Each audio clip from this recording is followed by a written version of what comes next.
जय श्रीमन्नारायण। ओम श्री नरसिम्हाय नमः।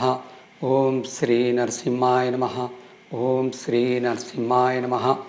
Mayilosai YouTube channel அன்பர்களுக்கு ரசிக பெருமக்களுக்கு அடியேன் லக்ஷ்மி நரசிம்மன் ஜோதிடர் நமஸ்காரம். கார்த்திகை மாத ராசி பலன். இந்த கார்த்திகை மாதம் நவம்பர் 15ஆம் தேதி வெள்ளிக்கிழமை இங்கிலீஷ் படி, வியாழக்கிழமை அதிகாலை, அதாவது விடிந்தால் வெள்ளிக்கிழமை 4:01 துலாம் ராசியிலேருந்து சூரியன் விருச்சிக ராசிக்கு பயிற்சியாகிறார். டிசம்பர் 15ஆம் தேதி வரைக்கும் அங்கே இருக்கார். அதுக்கப்புறம் தனுசு ராசிக்கு பயிற்சியாகிறார்.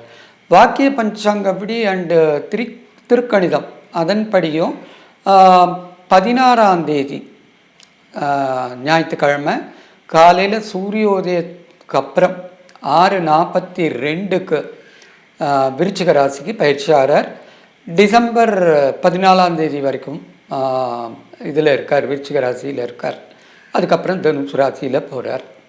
இப்போ ஒவ்வொரு ராசிக்கும் ராசி பலன் என்ன அப்படின்னு பார்க்கறதுக்கு முன்னாடி ஒரு விஷயம், இந்த சூரிய உதயத்தின் போது, அதாவது கார்த்திகை மாதத்தில் சூரியன் விருச்சிக ராசிக்கு பெயரும்போது அந்த நேரத்தில் கிரக நிலைகள் அப்படின்னு பார்த்தா துலா லக்னம் வருது. 2ல், அதாவது விருச்சிகத்தில் சூரியனும் வக்கர புதனும் இருக்கு. அண்டு மூணாவது இடத்துல தனுசூல சுக்கிரன் இருக்கு.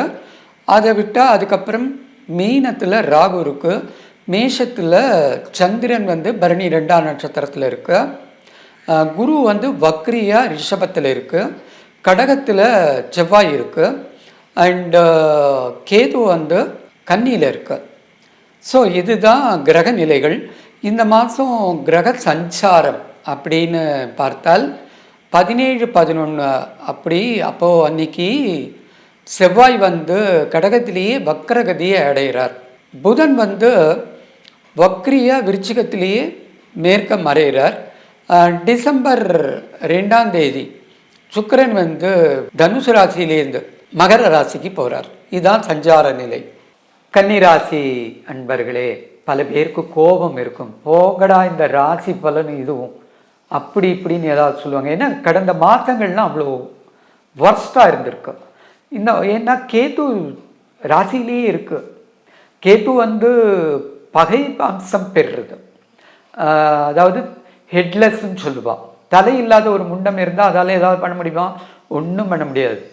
அப்படி இருக்கிறவங்களுக்கு ஒரு தைரியத்தை கொடுக்குற மாதிரி 3ல் சூரியன் வந்திருக்கார். ராசிக்கு 3ல் வந்திருக்கார். அப்போது மலை போல கஷ்டமெல்லாம் பனி போல விலகிடும். நன்னா இருக்கும். 85% இந்த மாதம் உங்களுக்கு நிச்சயமாக நன்னா இருக்கும். அது இன்னொன்று உங்களுக்கு சுக்கிரன் 4ல் இருக்கார். மாத கடைசியில் 5ல் போகிறார். அதுவுமே நல்லா இருக்கும். புத்திர லாபம் இருக்கும். புத்திரத்தினால இது இருக்கும். ரொம்ப நாளாக திருமணம் தடைப்பட்டு இருந்தவாளுக்கு வரன் அமையறதுக்கான வாய்ப்புகள் இருக்கும்.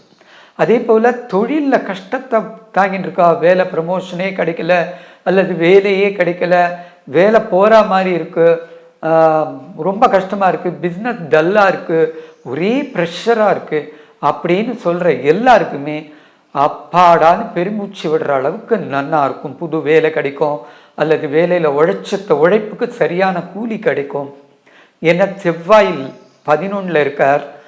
அண்டு குரு 9ல் வக்ரியா இருக்கார். 2 பேரும் கெடுதல் செய்கிறதுக்கு பதிலாக நல்லது பண்ணிட்டு போகிறா. அதனால எல்லாமே நன்னா நடக்கும். 1. 2வது, முக்கியமாக நீங்கள் ஏற்கனவே பண்ண தப்புக்களுக்கான தண்டனை அப்போ தான் கேது ஸ்பிரிச்சுவல் லைனில் கொண்டு போகும். எப்போவுமே தப்புக்கு தண்டனையை கொடுத்துட்டு ஸ்பிரிச்சுவலாக போகும். நம்ம தானே ஹாப்பியாக இருந்தால் பெருமாள்லாம் ஜெயிக்க மாட்டோம், கோயிலுக்கெல்லாம் போக மாட்டோம். கஷ்டம் வரும்போது தான் ஓடு, எல்லா கோயிலுக்கும் ஓடு. இப்போ உங்களுக்கு ஒரு மந்திரம் சொல்லித்தரேன் எல்லாருக்குமே. அந்த கன்னிராசி அன்பர்கள் அத்தனை பேருக்குமே பர்கிவ்னஸ், பெக் த பர்கிவ்னஸ், அந்த கடவுள்கிட்ட மன்னிப்பு கேட்கறது. அது யார்கிட்ட கேட்கணும்னா, ராகு பார்த்துட்டு இருக்கு இல்லையா, ராகுவுக்கு அதிபதி யாருன்னா கிருஷ்ணா, கடவுள் கிருஷ்ணா. ஓம் க்ளீம் க்ளீம் க்ளீம் கிருஷ்ண க்ளீம். இதை வந்து 108 வாட்டி சொல்லுங்க. எல்லா கஷ்டமும் விலகி போயிடும். எல்லாம் கம்ப்ளீட்டாக விலகிடும். கஷ்டமே இருக்காது. செயல்களில் துணிச்சல் இருக்கும். அதே போல் உங்களுடைய நட்சத்திரம் 1வது நட்சத்திரம், உங்களுக்கு முந்தின நட்சத்திரம் 27வது நட்சத்திரம், அப்படி பண்ணிக்குங்க. உங்கள் நட்சத்திரம் 1ன்னு போட்டுக்கோங்க. இது உங்களுக்கு முதல் நட்சத்திரம் 27, அஸ்வினிலேருந்து ரேவதி வரைக்கும் எழுதின்னு வாங்க. உங்கள் நட்சத்திரம் உத்திரம், சித்திரை, உத்திரம், அத்தம், சித்திரை 3 நட்சத்திரம் இருக்கு இல்லையா? உங்கள் நட்சத்திரம் 1வது நட்சத்திரம், அதுக்கு முந்தின நட்சத்திரம் 27வது நட்சத்திரம் போட்டு 1வது நட்சத்திரம் 3, 5, 7, 10, 12, 14, 16, 19, 21, 23, 25 இந்த நட்சத்திரத்தை ரவுண்ட் பண்ணி வச்சுருங்க. இந்த நட்சத்திர நாளில் நீங்கள் கொஞ்சம் கவனமாகவோ அல்லது புது முயற்சிகளை தொடங்காமல் இருக்கிறதோ நல்லது. சந்திராஷ்டமன்றது உங்கள் நட்சத்திரத்துக்கு 17வது நட்சத்திரம். அன்னைக்கு கூட அவ்வளோ படுத்தாது, ஆனால் இது படுத்தும். அதனால கொஞ்சம் ஜாக்கிரதையாக இருக்கும். அதே மாதிரி சர்வதோஷம் இருக்குது சார், கன்னி ராசிக்காரர்களுக்கு கல்யாணமே நடக்க மாட்டேங்கிறது, 2ல் ராகு 8ல் கேது இருக்குது, இல்லதுக்கு 2ல் கேது 8ல் ராகு இருக்குது, 5ல் ராகு இருக்குது, குழந்தையே பிறக்க மாட்டேங்கிறது, 7ல் ராகு இருக்குது, கல்யாணமே நடக்க மாட்டேங்கிறது, 8ல் ராகு இருக்குது, பயமாக இருக்குது, வேலையில் தடங்கல் வந்துருக்கு, இந்த மாதிரி சொல்கிறீங்களா? உங்களுக்கான ஒரு மருந்து ஸ்லோகம், ஆஸ்திகம் முனிராஜம் நமோ நமக. ஆஸ்திகம்னா பிலீவ். முனிராஜம், முனிகளுக்கெல்லாம் ராஜா தத்தாத்திரேயர், தன்வந்திரி பகவான், அத்திரி மகரிஷியோட பிள்ளை, ரிஷிகளுக்கெல்லாம் ராஜா. அவரை நம்பி சேவித்து அவரை நமஸ்காரம் பண்ணினால் நல்லா இருக்கும். 108 தடவை தினம் காத்தால குளிச்சுட்டு சுவாமி படத்துக்கு முன்னாடி நின்றுடு, உங்கள் குலதெய்வம் படமோ பூஜை ரூம்லேயோ நின்று ஆஸ்திகம் முனிராஜம் நமோ நமக அப்படின்னு 108 வாட்டி சொல்லுங்க. கன்னிராசிக்கு ஏற்கனவே இருந்த கஷ்டங்கள் விலகிடும். ராத்திரி படுத்துக்க போகிறதுக்கு முன்னாடி ஓம் க்ளீம்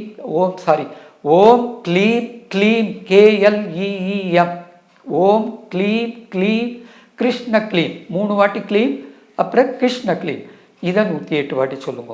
நன்னாயிடும், ஃபஸ்ட் கிளாஸ் ஆகிடும். மைண்டில் உள்ள நெகட்டிவ் எல்லாம் வெளியில் போயிடும். யாரையும் பார்த்து பயப்பட வேண்டாம், கவலைப்பட வேண்டாம், தைரியம் வந்துடும். இந்த மாதம் நன்னாவே இருக்கு, தைரியமாக இருக்கலாம். நாராயணா. உங்கள் வியாபாரத்தை இன்னும் மேம்படுத்த விளம்பர வண்டி தேவைக்கு எங்களிடம் அணுகவும்.